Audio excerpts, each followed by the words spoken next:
आपका fourth paper होगा इसका, electrodynamics and plasma physics.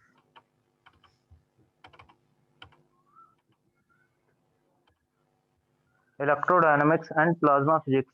Sir ये देख लो, बिल्कुल क्लियर आ रहा है ना सही से?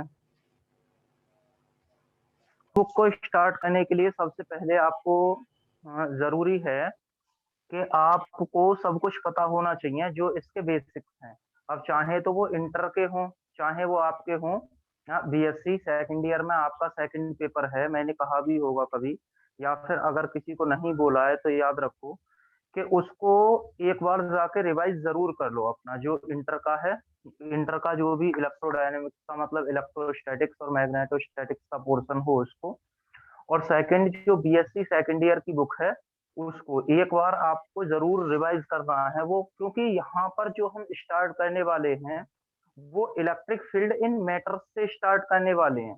तो इलेक्ट्रिक फील्ड इन मैटर्स का मतलब है जब तक आपको इलेक्ट्रोस्टैटिक्स, मैग्नेटोस्टैटिक्स, इलेक्ट्रोडायनेमिक्स की बेसिक जानकारी नहीं होंगी तब तक आप इसके बारे में उतने अच्छे से नहीं पढ़ पाओगे, मतलब सफर करते रहोगे उसमें। तो उसको आप पढ़ लो। कुछ बेसिक टॉपिक्स हैं जिनके नाम मैं आपको लिखे दे रहा हूँ, ये टॉपिक्स आपको जाके जरूर पढ़ने हैं। जैसे कि फर्स्ट है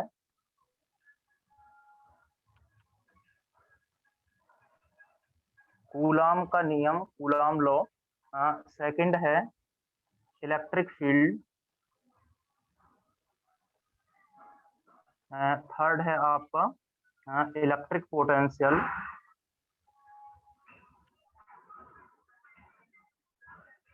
और फोर्थ है आपका डाइपोल्स, मतलब ये इलेक्ट्रिक ही हैं, डाइपोल्स, क्वाड्रुपोल्स। और बेसिकली हम कहें तो मल्टीपोल एक्सपेंशन, मल्टीपोल एक्सपेंशन। ये सारी चीजें आपको पढ़ने की जरूरत है, और हो सके तो इसकी बाउंड्री वैल्यू प्रॉब्लम्स वगैरह वगैरह आप देख लेना, जो भी बाउंड्री वैल्यू प्रॉब्लम आती हैं इनसे रिलेटेड, और जो भी डाइपोल मूवमेंट या फिर डाइपोल मूवमेंट बेसिकली वो सब आते हैं, तो वो आप एक बार उसको पढ़ लेना, वरना ये थोड़ा मुश्किल हो जाएगा टॉपिक पढ़ना आपको इलेक्ट्रोडायनेमिक्स। तो हमारी जो फर्स्ट यूनिट है उसका फर्स्ट टॉपिक आज हम स्टार्ट करते हैं, कौन सा? Electric field in matters. तो electric field in matters start करने के लिए सबसे पहले आपको जरूरी है कि आपको मैटर्स के बारे में पता होना चाहिए। इलेक्ट्रिक फील्ड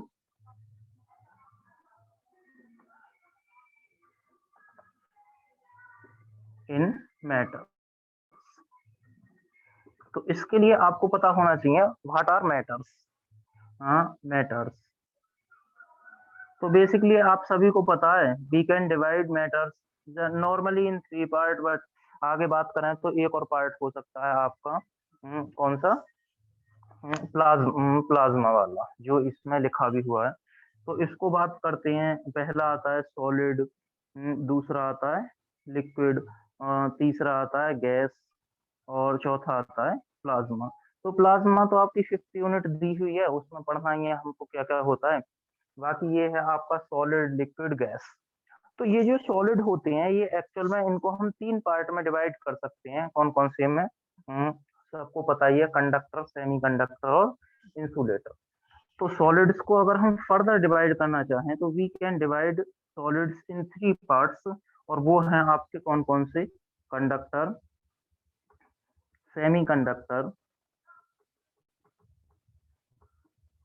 और तीसरे हैं इंसुलेटर।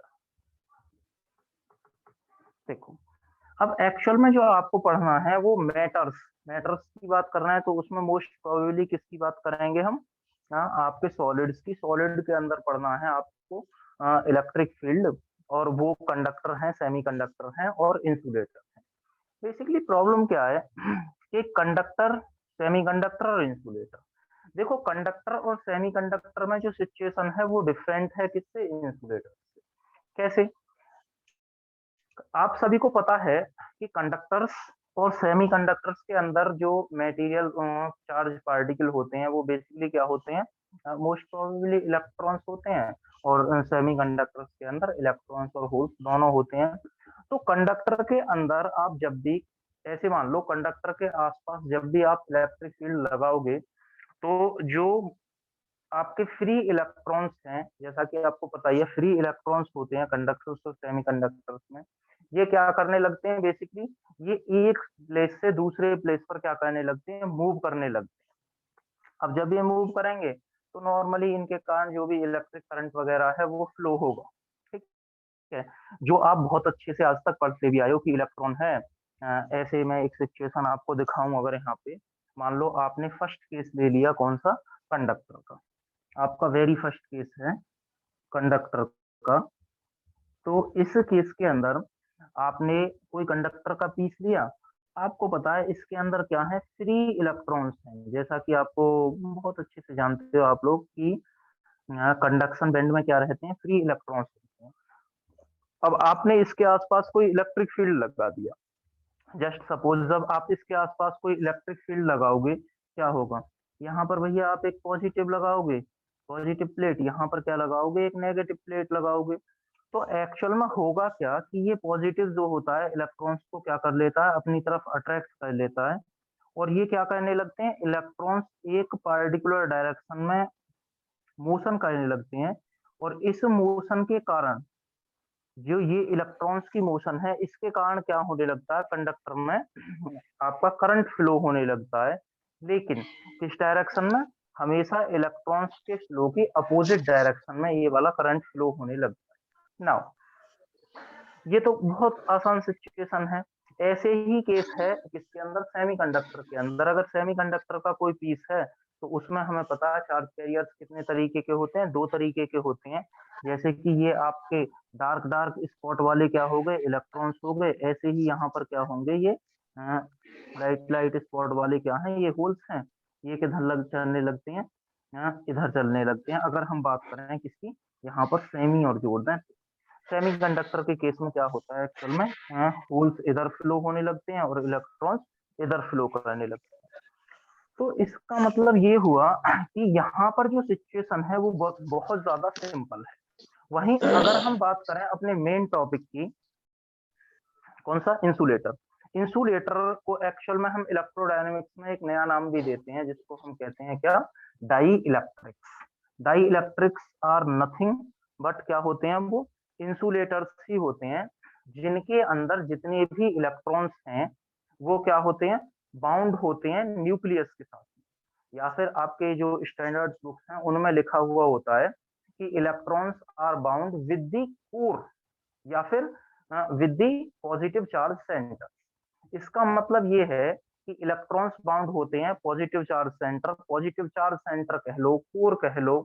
एक्चुअल में देखो ये कोर का मतलब थोड़ा अलग भी होता है कहीं कहीं, जैसे कि आप न्यूक्लियर फिजिक्स पढ़ोगे, सॉरी एटॉमिक फिजिक्स पढ़ोगे, तो कोर का मतलब वहां पे होता है जो जितना भी न्यूक्लियस वाला पार्ट है वो, और उसके आसपास जितना उन इलेक्ट्रॉन्स का क्लाउड जिनकी स्टेट्स क्या होती हैं, फुल होती हैं, मतलब कंप्लीट स्टेट होती हैं, उनको भी कोर नाम दिया जाता है। लेकिन यहाँ पर अगर किसी बुक में कोर लिखा हुआ है तो उसका मतलब सिर्फ इतना है कि आपका वहां किसकी बात की जा रही है, यहाँ पर सिर्फ और सिर्फ न्यूक्लियस। तो इसका मतलब ये हुआ कि जो आपके इलेक्ट्रॉन्स हैं वो किसके साथ, अगर हम डाई इलेक्ट्रिक्स की बात करें, हमारा मेन पॉइंट है dielectrics. Dielectrics, dielectrics क्या है, बेसिकली इंसुलेटर्स हैं। इंसुलेटर्स हैं, इसका मतलब जितने भी इलेक्ट्रॉन्स हैं डाई इलेक्ट्रिक्स के अंदर वो क्या है, न्यूक्लियस के साथ में बाउंड। अगर मैं एक डाई इलेक्ट्रिक बनाऊं और इसका ये वाला है न्यूक्लियस, तो इस न्यूक्लियस के आसपास क्या है, ये इलेक्ट्रॉन्स क्या कर रहे हैं, रिवॉल्व कर रहे हैं, मतलब घूम रहे हैं। मान लो यहाँ पर ये कुछ इलेक्ट्रॉन्स हैं, यहाँ पर और कुछ इलेक्ट्रॉन्स हो सकते हैं। इसका मतलब ये है कि ये इलेक्ट्रॉन्स क्या है, ये टाइटली बाउंड है न्यूक्लियस के साथ में। अब सिचुएशन ये आती है कि जब आप इस वाले, मतलब इस वाले केस में, ये बीच में थोड़ी लाइट पड़ रही है, इसको मैं आज ठीक कर दूंगा, ठीक है, तो थोड़ा कोऑपरेट करो भाई।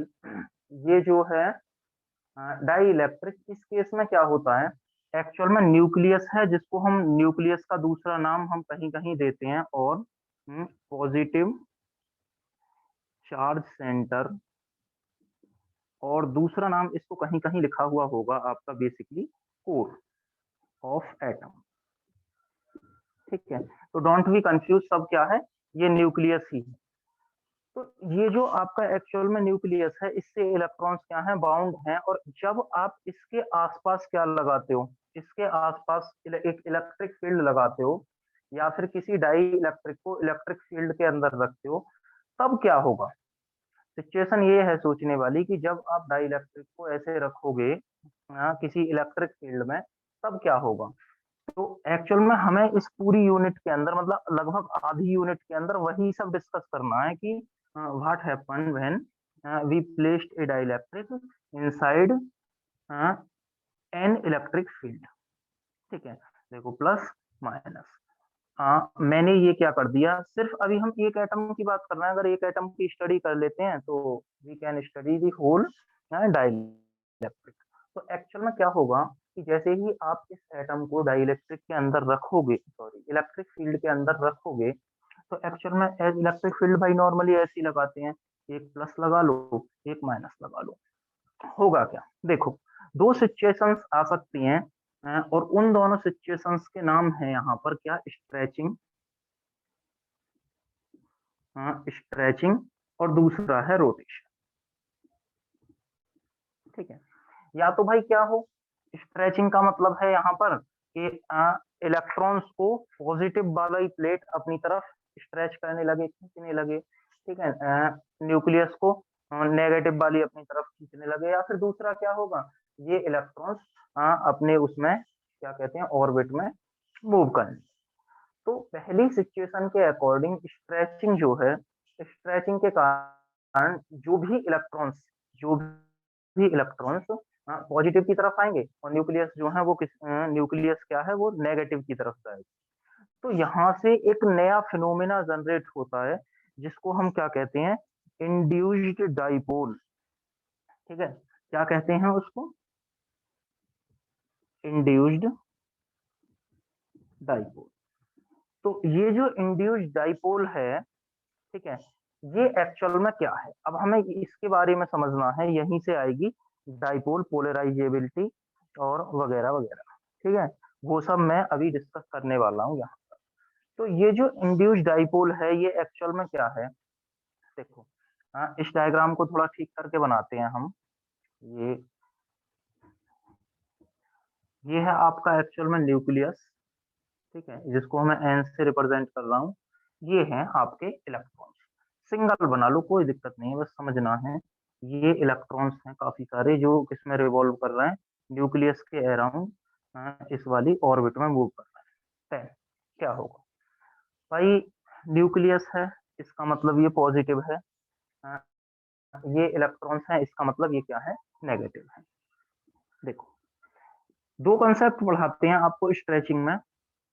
आपने बहुत ज्यादा इंटेंसिटी का, या फिर ये कह सकते हैं बहुत ज्यादा पावर का क्या लगा दिया, इलेक्ट्रिक फील्ड लगा दिया इस एटम के आसपास।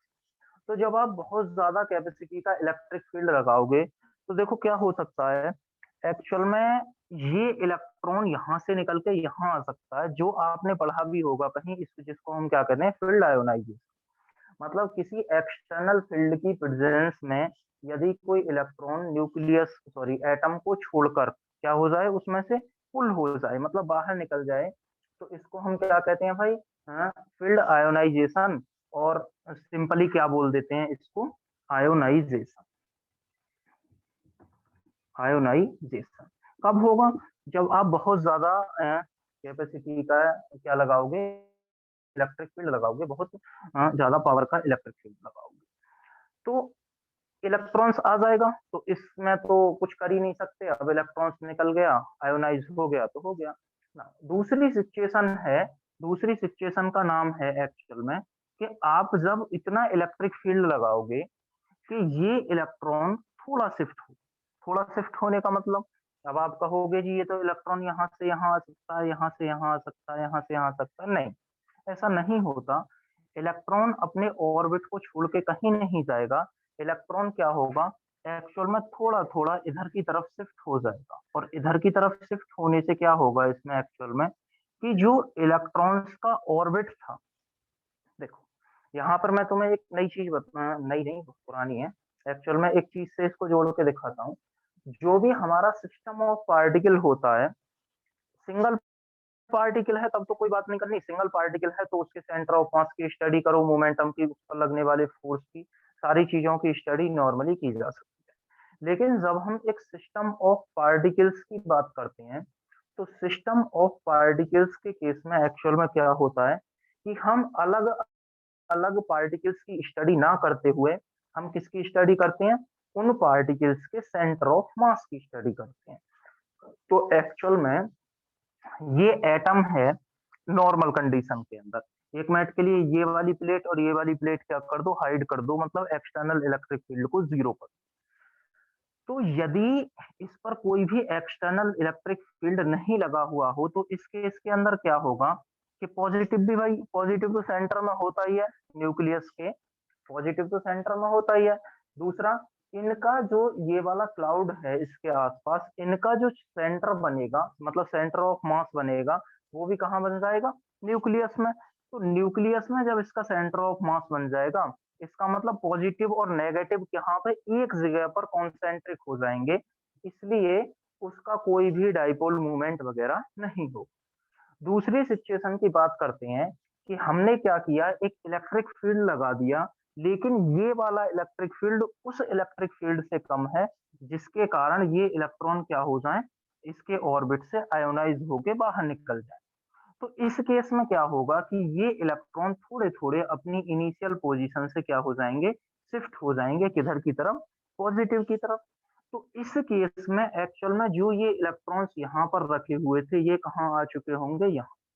तो जैसा कि आप देख भी रहे हो कि इस वाले रीजन के अंदर क्या है, इलेक्ट्रॉन्स बहुत ज्यादा हैं, इस वाले रीजन के अंदर इलेक्ट्रॉन्स क्या है, बहुत कम है। तो इस कम इलेक्ट्रॉन्स के कारण यहाँ पर क्या होगा, और जबकि ये वाला जो नेगेटिव है ये न्यूक्लियस को क्या कर चुका होगा, इस वाले पॉजिटिव को जो अभी तक यहाँ पर था, इसको क्या कर लेगा, ये अपनी तरफ कर लेगा। तो इनका सेंटर ऑफ मास तो एक्चुअल में कहाँ आ जाएगा, यहाँ पर कहीं। अरे इनका सेंटर ऑफ मास कहाँ आ जाएगा, यहाँ पर कहीं, मतलब ये हो जाएगा नेगेटिव। दूसरा, ये वाला कहाँ चला जाएगा, इधर पॉजिटिव। और जब भी हमें कोई ऐसी सिचुएशन दिखाई देती है जिसमें नेगेटिव, एक नेगेटिव चार्ज और एक पॉजिटिव चार्ज, रिमेंबर, एक नेगेटिव चार्ज का मतलब है इन सारे नेगेटिवली चार्ज इलेक्ट्रॉन्स का सेंटर ऑफ मास। तो जब भी हमें कोई ऐसी सिचुएशन दिखाई दे कि एक नेगेटिव और एक पॉजिटिव क्या रखे हुए हैं, एक बहुत ही स्मॉल डिस्टेंस पर रखे हुए हैं, तो इसका मतलब सीधा सीधा ये होता है कि ये किसकी तरह बिहेव करेगा, ये एक डाइपोल की तरह बिहेव करेगा। ठीक है, ये वाला किसकी तरह बिहेव करेगा, ये वाला एक्चुअल में एक डाइपोल की तरह बिहेव करेगा, जिसका कुछ ना कुछ क्या होता है, इलेक्ट्रिक डाइपोल मूवमेंट होता है। और ये इलेक्ट्रिक डाइपोल मूवमेंट जो होता है, उसी को हम नाम देते हैं इंड्यूस्ड डाइपोल मूवमेंट। ठीक है, मैंने लिखा था ना इंड्यूस्ड डाइपोल। इंड्यूस्ड डाइपोल क्या है, दोबारा से एक बार मैं इसे रिकॉल कर दे रहा हूँ कि पॉजिटिव, जब किसी एटम का न्यूक्लियस नेगेटिव प्लेट की तरफ और उसके इलेक्ट्रॉन्स का क्लाउड पॉजिटिव प्लेट की तरफ थोड़ा सा शिफ्ट हो जाए, मतलब पार्शियली शिफ्ट हो जाए, तो इसका मतलब है कि इलेक्ट्रॉन्स के क्लाउड के सेंटर ऑफ मास और न्यूक्लियस का सेंटर ऑफ मास, इन दोनों के बीच में क्या आ जाती है, एक नेग्लिजिबल, मतलब इनफाइनाइटेसिमल स्मॉल डिस्टेंस आ जाती है, जिसके कारण ये सिस्टम किसकी तरह बिहेव करने लगता है, एक डाइपोल की तरह बिहेव करने लगता है। और इस डाइपोल के मूवमेंट को ही हम क्या कहते हैं, induced dipole movement. Why we call induced, because ये वाला डाइपोल मूवमेंट किसके कारण आया है, due to the presence of external electric field. और इस वाले जो डाइपोल मूवमेंट होता है, induced dipole movement, induced dipole movement, ये डायरेक्टली प्रोपोर्शनल होता है किसके, यदि मैं पी से डिनोट करूं तो इलेक्ट्रिक फील्ड के। और डायरेक्शन में भी लिख सकते हैं कि P vector is directly proportional to E vector. और प्रोपोर्शनलिटी कांस्टेंट यूज करें अगर हम, P vector is equals to आता है alpha e vector, where alpha is called atomic polarizability। ठीक है जी। तो एक्चुअल में मैंने यहाँ पर दो चीजें पढ़ाई आपको, इलेक्ट्रिक फील्ड इन मैटर्स, मतलब जो हम डाई इलेक्ट्रिक्स की बात कर रहे थे, डाई इलेक्ट्रिक, और उनके अंदर इंड्यूस्ड डाइपोल मूवमेंट। ठीक है। अब ये जो इंड्यूस्ड डाइपोल मूवमेंट है, ये बहुत सिंपल सा कंसेप्ट है। ये किसके केस में निकाल दिया हमने? ये निकाल दिया एक एटम के केस में।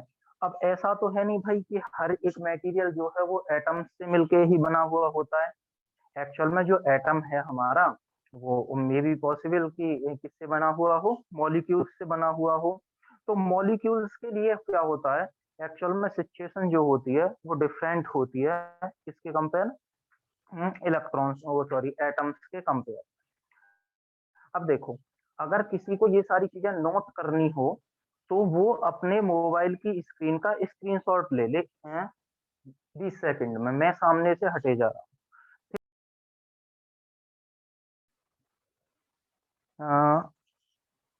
Electric field due to dipole,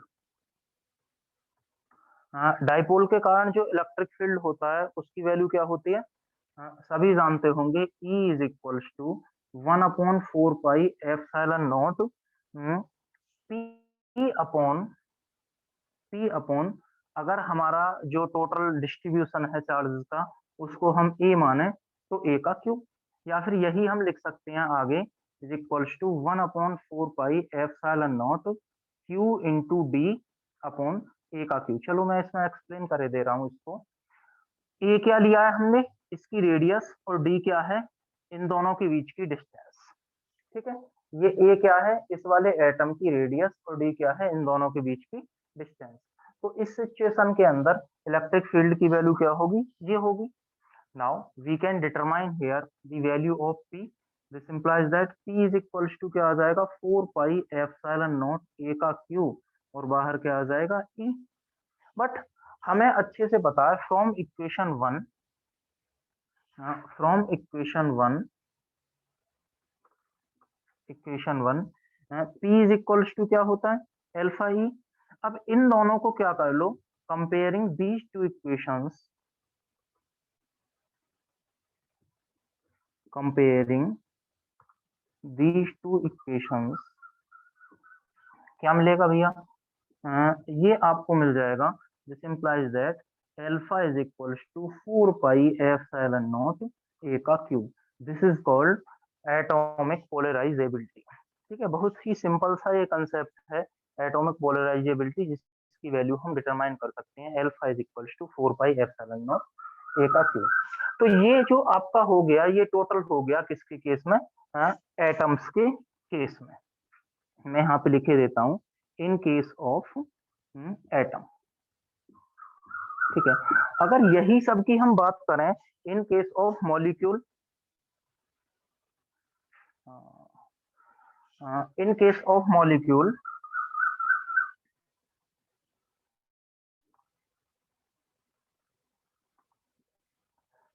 in case of molecule, तो सिचुएशन क्या होगी, एक्चुअल में डिफरेंट होगी। क्यों?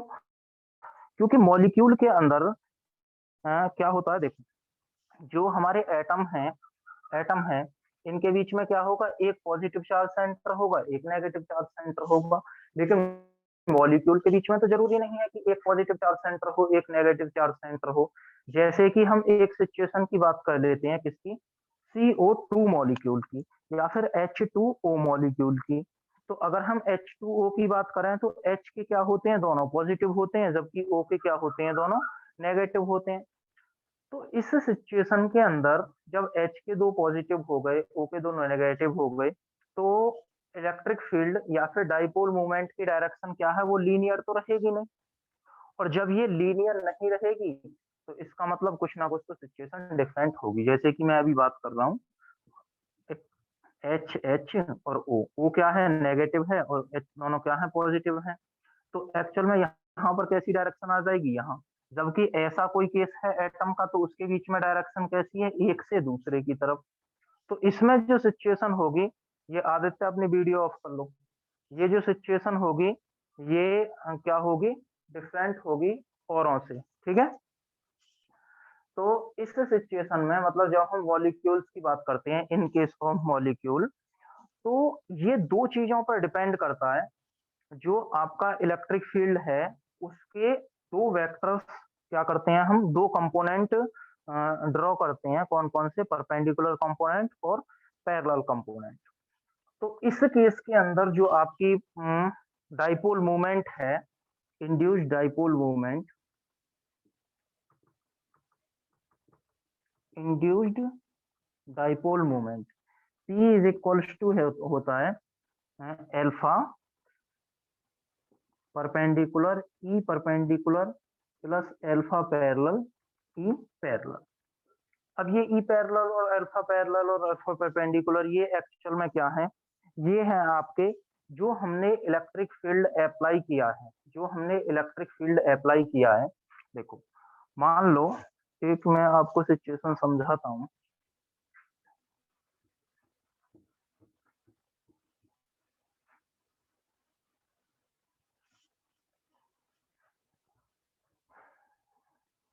मैं यहाँ पे आपको एक सिचुएशन समझाता हूँ कि आपका जो पॉजिटिव से, मान लो कोई हम मॉलिक्यूल की बात कर रहे हैं, तो पॉजिटिव चार्ज सेंटर है यहाँ और नेगेटिव है यहाँ, तो इसका इंटरनल इलेक्ट्रिक फील्ड की डायरेक्शन कैसी होगी sir, positive to negative.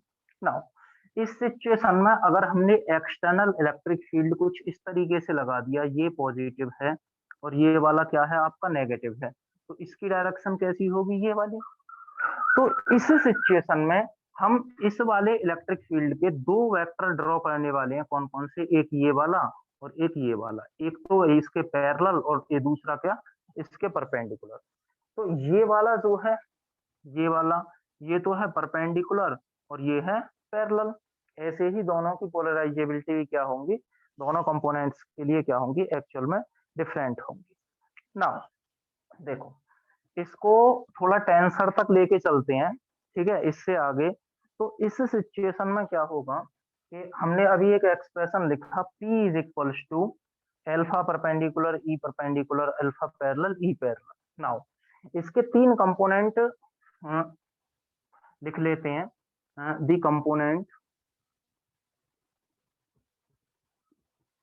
Components of dipole movement, ये वही वाला है इंड्यूस्ड डाइपोल मूवमेंट। देखो P X is equals to alpha X X direction में, ई एक्स एक्स डायरेक्शन में, plus alpha X Y direction में, ई एक्स वाई डायरेक्शन में।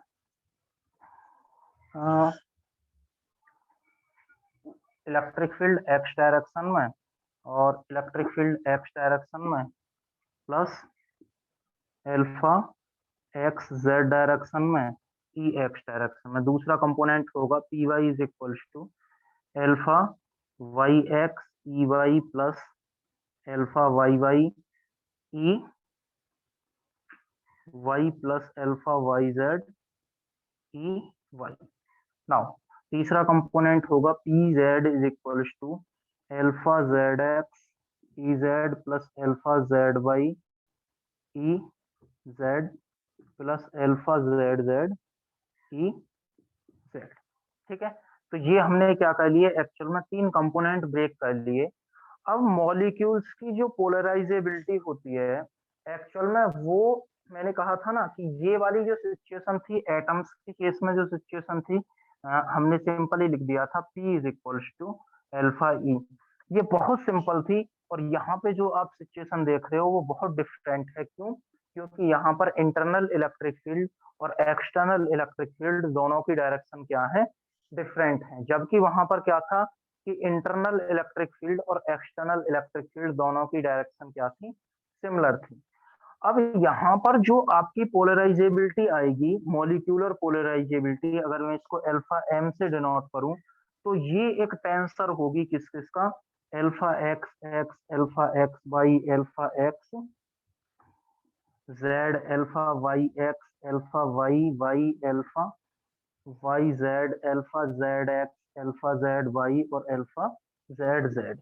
हम इसको कुछ इस तरीके से डिफाइन करेंगे, and that is called tensor polarizability, या फिर टेंसर ऑफ मॉलिक्यूलर पोलराइजेबिलिटी, जिसके अंदर कितने कंपोनेंट होते हैं? 9 कंपोनेंट होते हैं। ठीक है। अब देखो, मैंने आपको जो डिस्कस करा दिए वो 2-3 टॉपिक करा दिए यहाँ पर। डाइलेक्ट्रिक्स क्या होते हैं, और इंड्यूस्ड डाइपोल मूवमेंट क्या होता है। दूसरा आपको मैंने डिस्कस करा दिया कि ये एटॉमिक पोलराइजेबिलिटी क्या होती है, मॉलिक्यूलर पोलराइजेबिलिटी क्या होती है। अब इन सारी जितने भी मैंने ये आपको टॉपिक आज डिस्कस किए हैं, क्योंकि मीटिंग का एंड होने वाला है, ये आपको एक बार घर पे जरूर पढ़ने हैं, और ये पढ़ने के लिए